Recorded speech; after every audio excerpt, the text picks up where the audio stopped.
오늘 2월 10일 사무엘상 10장 17절부터 27절까지입니다. 17절부터 읽어볼게요. 사무엘이 백성을 미스바로 불러 여호와 앞에 모으고 이스라엘 자손에게 이르되 이스라엘 하나님 여호와께서 이같이 말씀하시기를 내가 이스라엘을 애굽에서 인도하여 내고 너희를 애굽인의 손과 너희를 압제하는 모든 나라의 손에서 건져내었느니라 하셨거늘 너희는 너희를 모든 재난과 고통 중에서 친히 구원하여 내신 너희 하나님을 오늘 버리고 이르기를 우리 위에 왕을 세우라 하는도다. 그런즉 이제 너희의 지파대로 1000명씩 여호와 앞에 나오라 하고, 사무엘은 이제 왕을 세우기, 사울을 왕으로 세우기 위해서 미스바로 모든 백성을 모았습니다.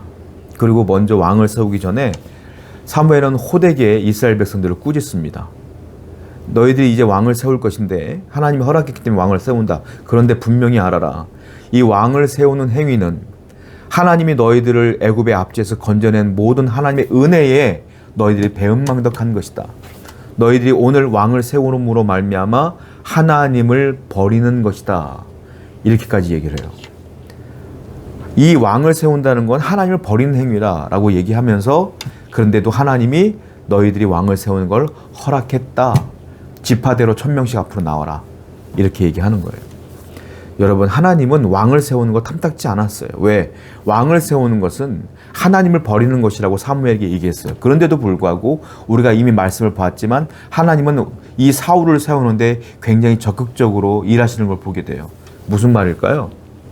백성이 하나님을 떠나도, 이스라엘 백성들이 하나님의 은혜를 잊어버려도, 하나님을 배신해도 하나님은 그들을 여전히 긍휼히 여기시며 불쌍히 여기시며 사랑하시며 그들의 기도에 응답하시는 거예요.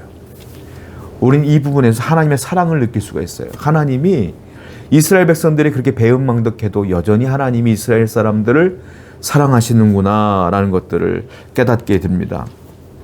우리는 그러므로 이 이스라엘 백성들처럼 고집 부리면서 우리에게 왕을 주세요, 왕을 주세요 라고 이야기해서는 안 돼요. 이건 미성숙한 신앙이에요. 하나님은 우리가 성숙해지길 원해. 성숙한 신앙과 미성숙한 신앙의 차이는 뭘까요? 미성숙한 신앙은요, 내 필요만을 위해서 기도합니다. 성숙한 신앙은요, 나의 필요가 아니라 하나님의 필요를 위하여 기도하고 살아가요. 하나님이 나를 통하여 필요로 하시는 게 무엇일까? 이걸 고민하는 게 성숙한 신앙이야. 미성숙한 사람은 늘 내 필요, 이거 주세요, 이거 주세요, 이거 주세요. 이스라엘이 그런 거예요. 그런데 놀라운 건 하나님이 그렇게 미성숙한 성도라 할지라도 응답해 주시더라. 하나님은 참 좋으신 분이죠. 오늘도 여러분 그러므로 하나님께 간구하시고 하나님을 사랑하시는 여러분 되길 축원드립니다. 20절부터 21절입니다. 사무엘이 이에 이스라엘 모든 지파를 가까이 오게 하였더니 베냐민 지파가 뽑혔고, 베냐민 지파를 그들의 가족별로 가까이 오게 하였더니 마드리의 가족이 뽑혔고, 그 중에서 기스의 아들 사울이 뽑혔으나 그를 찾아도 찾지 못한지라. 다 1000명씩 지파대로 나왔고요, 제비를 뽑았는데요. 제비를 뽑는데 베냐민 지파가 먼저 뽑혔어요, 크게. 그리고 베냐민 지파 가운데 마드리의 가족이 뽑혔고, 그 가족 가운데 또 뽑았더니 기스의 가족 뽑혔고, 그 가족 가운데 사울이 뽑힌 거예요. 이게 우연일까요? 아니죠. 적극적으로 하나님이 이 제비 뽑기에 개입을 하신 것이죠. 이건 하나님이 주권적으로 능동적으로 이 제비 뽑기에 개입을 하신 거예요. 왜? 하나님이 사울을 뽑기 위해서. 그나마 이스라엘 사람들 중에 왕이 될 만한 사람이 사울뿐이 없었어요. 사울이 그나마 제일 겸손해. 그래서 하나님은 사울을 뽑기 위해서 이렇게 하나님이 적극적으로 개입하는 것을 보게 돼요. 이 제비를 뽑는 시작도, 과정도, 결과도 다 하나님이 개입하신 거예요. 여러분, 우리가 알아야 될 게 있는데, 하나님께 맡긴다는 게 뭡니까? 시작은 내게 하고 중간부터 맡기는 걸까요? 아니면 시작과 중간은 내게 하고 마지막은 하나님께 맡기는 걸까요?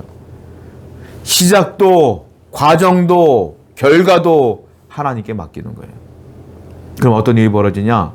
하나님이 시작부터 일하시기 시작함으로 말미암아 하나님의 온전한 뜻이 이루어지게 되는 거예요. 즉, 하나님의 온전한 뜻은 내가 온전히 맡길 때 이루어진다. 하나님께서 여러분들에게 요구하시는 건 처음부터, 일을 시작하기 처음부터 맡기는 걸 원하셔요. 어떤 분들은 내가 신나게 일하다가 안 되면 하나님 도와주세요 라고 말해요. 그래서는 안 돼요. 어떻게 되느냐? 하나님, 이 일을 시작할까요 말까요?부터 기도하는 거예요. 그리고 하나님 주시는 마음을 주시면, 하라는 마음을 주시면 하면서도 어떻게 할까요? 계속 물으면서 살아가는 거예요. 이게 맡기는 겁니다. 그리고 하나님 주시는 말씀대로 살아가는 거예요. 오늘도 이렇게 처음부터 끝까지 맡기는 여러분 되기를 축원드립니다. 22절이에요. 그러므로 그들이 또 여호와께 묻되 그 사람이 여기 왔나이까? 여호와께서 대답하시되 그가 진보다리들 사이에 숨었느니라 하셨더라. 사울이요, 왕으로 뽑혔는데 숨은 거예요. 없어진 거예요. 알고 보니까 진보다리 뒤에 숨어 있어요. 이게요, 사울이요, 내가 왕이 된다는 게 부끄러운 거예요. 다른 사람은 내가 왕이다 하고 교만해지며 막 누리려고 할 텐데, 권력을. 사울은 아무리 생각해도 난 왕감이 아니야. 그래서 나 왕이 되고 싶지가 않아 도망가 있는 거예요. 숨어 있는 거예요. 이것은 사울의 연약한 모습이 아니라 겸손한 모습이에요. 사울은 스스로 생각할 때 나는 왕의 자질이 없다, 능력이 없다라고 생각하는 거예요. 여러분, 그러니까 하나님이 세운 거예요. 왜냐? 교만한 사람은 내가 능력이 있다고 생각하기 때문에 내가 일을 해요. 겸손한 사람은 내가 능력이 없다고 생각하니까 기도해요. 겸손은요, 하나님의 능력을 나타내는 통로가 되는 것입니다. 그래서 하나님은 겸손한 자를 찾으시는 거예요. 성도 여러분, 겸손하세요. 내 능력을 과시하는 것이 아니라 나의 무능력을 하나님께 말씀드리는 거예요. 나는 무능력해요, 하나님 도와주세요. 그리할 때 하나님이 여러분들 통하여 일하실 줄로 믿습니다. 24절이에요. 사무엘이 모든 백성에게 이르되 너희는 여호와께서 택하신 자를 보느냐? 모든 백성들 중에 짝할 리가 없느니라 하니 모든 백성이 왕의 만세를 외쳐 부르니라.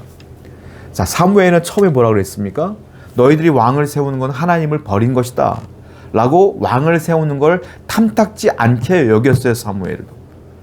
그런데 하나님도 탐탁지 않았지만 하나님이 이스라엘 사람들을 긍휼히 여기시며 기도에 응답하시며 그래도 왕을 세워줘라 해서 왕을 세웠거든요, 사울왕을. 사무엘이 볼 땐 탐탁지 않아. 그런데 하나님이 세우셨으니까 사무엘도 왕으로 인정하며 백성에게 공포하는 거예요. 그랬더니 사무엘도 왕이요 만세, 백성들도 왕께 만세 하고 인정하는 장면이 나와요. 여러분 기억하십시오. 내가 하나님이 세우신 지도자를 인정하느냐 인정하지 않느냐는, 내가 보이는 지도자를 인정하는 것은 하나님을 인정하는 것과 똑같은 거예요. 사무엘은 하나님이 세우신 확신이 있었기 때문에 사울을 인정했고, 사울을 인정하는 것 자체가 하나님을 인정하는 거예요. 그러니까 하나님이 세우신 지도자가 확실하다면 여러분들이 그분들을 인정할 때에 여러분 또한 하나님을 인정하는 것이 되는 것입니다.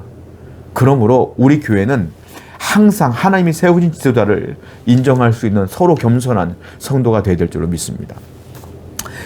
25절과 26절이에요. 사무엘의 나라의 제도를 백성에게 말하고 책에 기록하여 여호와 앞에 두고 모든 백성을 각기 집으로 보내매 사울도 기브와 자기 집으로 갈 때에 마음이 하나님께 감동된 유력한 자들과 함께 갔느니라. 이제 하나님께서 이제 다 기름 부음을 끝나고 집으로 다 돌아가는데 사울도 돌아갑니다. 26절을 보니까 재밌는 게 있는데 하나님께 감동된 유력한 자들과 함께 갔대요, 사울이요.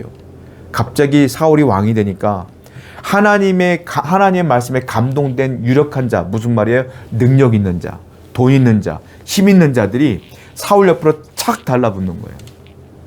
갑자기 무능력했던 사울에게 힘이 생겨요. 힘 있는 자들이 사울의 편이 돼요. 나중에는 이 사람들과 함께 나라를 통치하게 됩니다. 여러분, 처음에 왕이 될 때는 무능력했고요, 가진 게 없었고요, 약한 자였어요. 그런데 하나님이 세우신 이유가 있어요. 세워놨더니 하나님이 그 옆에 능력을 부어주셨고 능력 있는 자들을 붙여주셨으며 있는 자들을 붙여주신 거예요.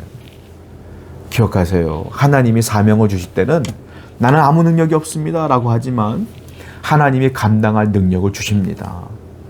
감당할 힘을 주십니다. 감당할 사람들을 보내주십니다. 그러므로 하나님의 사명을 감당한 사람은 두려워할 게 없어요. 우리에게도 마찬가지예요. 하나님이 우리에게 어떤 사명을 주신다면 여러분들이 능력이 있어서 그걸 행하는 것이 아니라 능력이 없으면 능력을 주실 것이며 지혜가 없으면 지혜를 주실 것이며 없는 것이 있으면 있는 것들로 채워주실 줄로 믿습니다. 이것이 하나님의 섭니다. 27절 어떤 불량배는 이르되 이 사람이 어떻게 우리를 구원하겠느냐고 멸시하며 예물을 바치지 아니하였으나 그는 잠잠하였더라.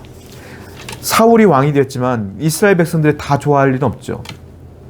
평상시에 불만이 있었던 불량배들이요, 아니 저 사울이 우리를 어떻게 구원해? 라고 말하면서 예물을 드리지 않았다. 왕으로 인정하지 않는 거예요. 사울도 그걸 알아. 근데 사울이 어떻게 합니까? 내가 이제 왕인데 저 녀석들을 잡아! 이러지 않아요. 잠잠하였더라. 참는 거예요. 인내하는 거예요. 기다리는 거예요. 왜? 사울은 이미 우리가 알다시피 왕이 되기 전에 예언자들과 함께 내려오면 성령이 변화되었어요. 마음이 변화되었어요. 성령과 함께 함으로 마음이 변화되었고 예언하는 사람이 되었고 성령이 충만한 사람이 되었다. 그러니까 어떠한 비난이 와도 어떠한 적들이 출현해도 흔들리지 않는다. 성령의 사람은 흔들리지 않는 사람이에요. 하나님의 사람은 어떤 환경에도 요동치 않는 사람이에요. 왜? 하나님을 붙드니까. 여러분도 어떻습니까? 직장생활 하는데, 가정에서, 사회에서 여러분들의 적이 있습니까? 비난하는 사람도 있습니까?